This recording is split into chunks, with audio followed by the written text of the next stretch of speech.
Um, this is a rather unusual circumstance. I think we'd all have to agree. Last year, on this day, the 12th of February, I would have been in the Morris Hall courtyard with a small group of eager folk toasting our famous son. But that's not possible for obvious reasons. Although it's interesting that over the nearly 12 months or so since that event took place, and we've been plunged into the difficulties of an international pandemic, we've turned to science. We've turned to science to help us out of a black hole. And I think it's always worth remembering that it's the young, inquiring, bright, open minds that will always help us out of difficult situations. The toast normally takes place, as I say, in the Morris Hall courtyard. It's beside the Bellstone. If anyone knows that particular part of town, you'll be aware that there's a large granite erratic boulder. When Darwin was a young boy, it was known that it wasn't from round these here parts. In fact, it had been calculated that it probably travelled from somewhere around Cumbria, if not the Scottish borders, but nobody knew how, or indeed why. Young Darwin had a conversation with an amateur naturalist in Shrewsbury, Mr. Cotton, who said with absolute certainty to the young Charles Darwin, the world will come to an end before we learn how this stone came to rest here. The notion that because we don't know something, we'll never know something. And if I've learned anything about Charles Darwin in the years that I've been researching his time in Shrewsbury and his childhood and his upbringing, it's clear that he was a very bright, inquiring mind. And I think he might have seen that as something of a challenge. Let's work out what the answer is. In fact, what happened was many years later, he was in a lecture at Edinburgh University hearing about the last ice age and how great glaciers had carved out the landscape and pushed boulders much bigger than Shrewsbury's Bellstone, many miles across the landscape. And in that moment, he reflected on the conversation he'd had with Mr. Cotton all those years ago and said, I marveled at the progress of geology. Geology is really key in Darwin's story. It's most important. There are three elements briefly I'd like to talk about that I feel were key influences on Darwin's development and led to him being ultimately the ideal candidate for naturalist on the voyage of the Beagle. And the first of those would be geology. Darwin was born in the county of Shropshire, which has 10 of the 12 geological periods in its landscape. It tells the true story of the age of the Earth. And of course, you know, if you're aware of the theory of evolution, the origin of species, how that all develops, all these tiny little incremental changes, generation over generation over generation, could not possibly happen were it not for the fact that the Earth is as old as we now understand it to be. So geology and the landscape of Shropshire are a key, one of those three key elements. The second would be the Unitarian Church and its faith and its ethos. Darwin attended the Unitarian Church on the High Street in Shrewsbury up to the age of 8, when sadly his mother Susanna died. But they were nonconformists. They had a completely different view, really, from the Orthodox Church at that time. And if you visit Shrewsbury, and if you haven't already done so, I encourage you to do so. There is a plaque outside the Unitarian Church on the High Street, which states essentially where they're coming from. The Unitarian faith, it says, is open to insights from world faith, reason, and science. So Darwin's being encouraged not only to look outside the box, but to look outside the book. It's almost as if he'd been given permission to ask questions that many others felt comfortable not asking at all. We don't need to know. We don't need to know the answers. Mr. Cotton will never know why the Bellstone came to rest in Shrewsbury. And the third element is the garden diaries. So the Darwin family kept detailed garden diaries at the Mount, and at least one of which survives. And he's being taught from an early age to observe and record.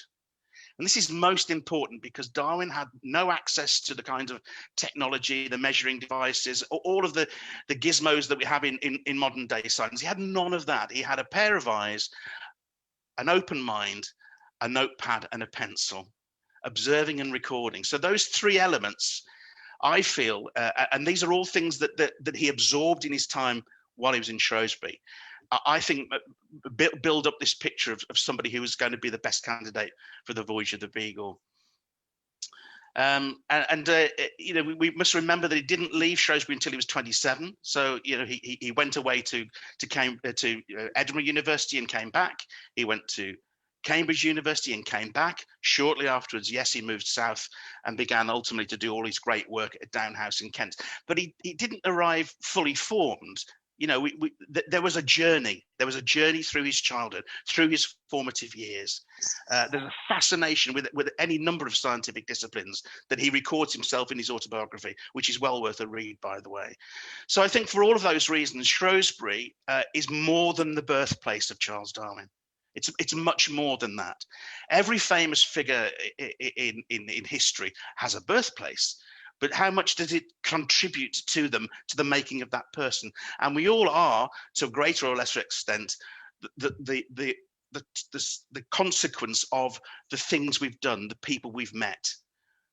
And Darwin's early influences were quite powerful. The influence of his grandparents, Erasmus Darwin, the poet, philosopher, the inventor, Josiah Wedgwood, the founder of the Wedgwood dynasty. It's quite a rich gene pool.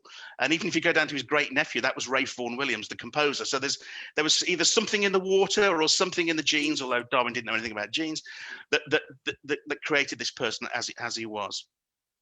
And also for me, what's interesting is that I was lucky enough to meet Professor Bob Stevens, who in the USA was the founder of an international day to celebrate the contribution of science to mankind.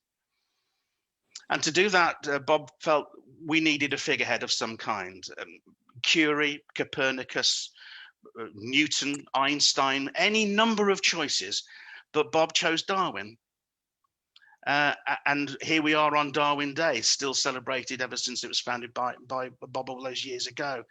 So I think it's coming to terms with the fact that he still has something to teach us. We still have something to learn, and that his ideas, albeit them relatively radical at the time, still have some resonance now.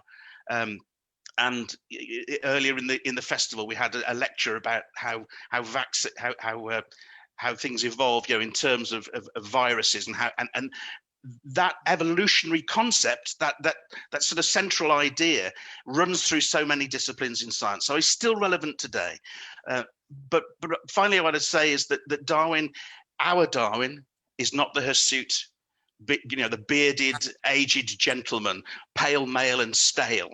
Our Darwin is a young boy. Let's say he's 8 or 9 years old, and he's running through the meadows, Doctor's Meadows, the nature reserve in Shrewsbury, which is just at the foot of the Gardens of the Mount, collecting butterflies, looking at beetles, just inquiring, asking why, how do these things come to be? That's our Darwin. And I think as long as we hold on to that image, that's really what's at the heart of the Shrewsbury Darwin Festival.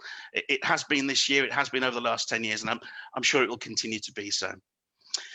So what I normally do during the toast is read an extract from the end of The Origin of Species. Now, Darwin's original intention was to have a mighty tome, 3 huge volumes that he was working on over decades at his house in Downhouse. And it's his birthday about now. Oh, I think John Jones needs to be on mute. Hello, John. Sorry. That's all right. Don't worry about it. It's not a problem. We're all learning.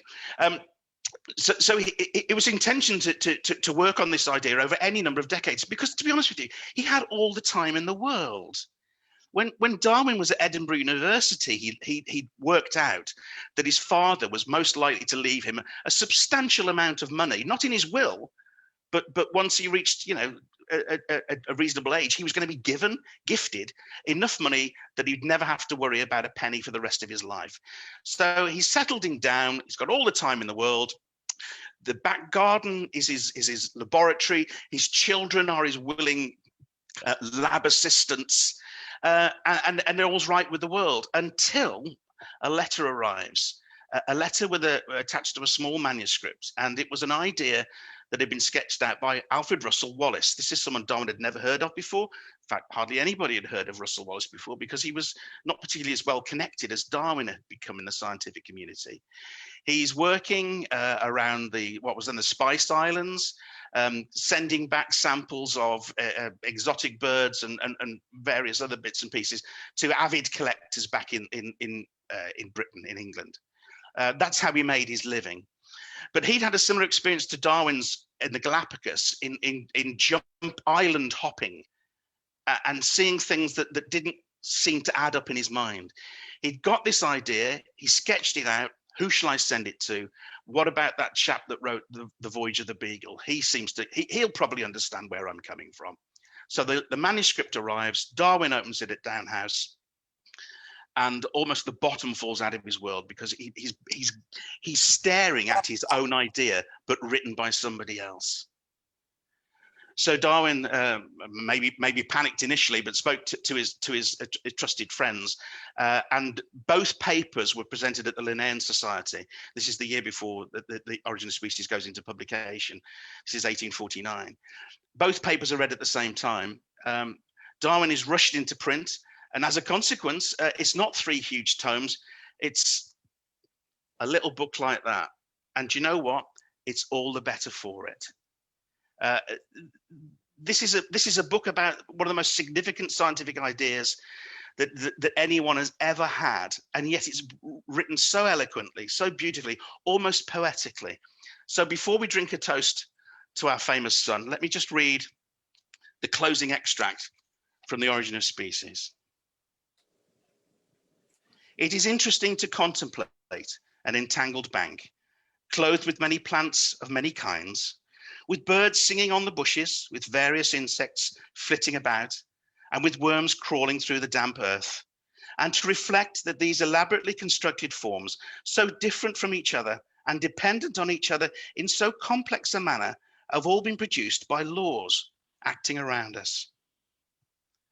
There is grandeur in this view of life, with its several powers having been originally breathed into a few forms or into one, and that whilst this planet has gone cycling on according to the fixed law of gravity, from so simple a beginning, endless forms most beautiful and most wonderful have been and are being evolved.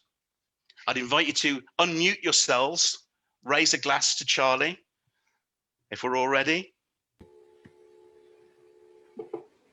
To Charlie. To Charlie. Charlie. Yeah. Happy birthday. Happy birthday.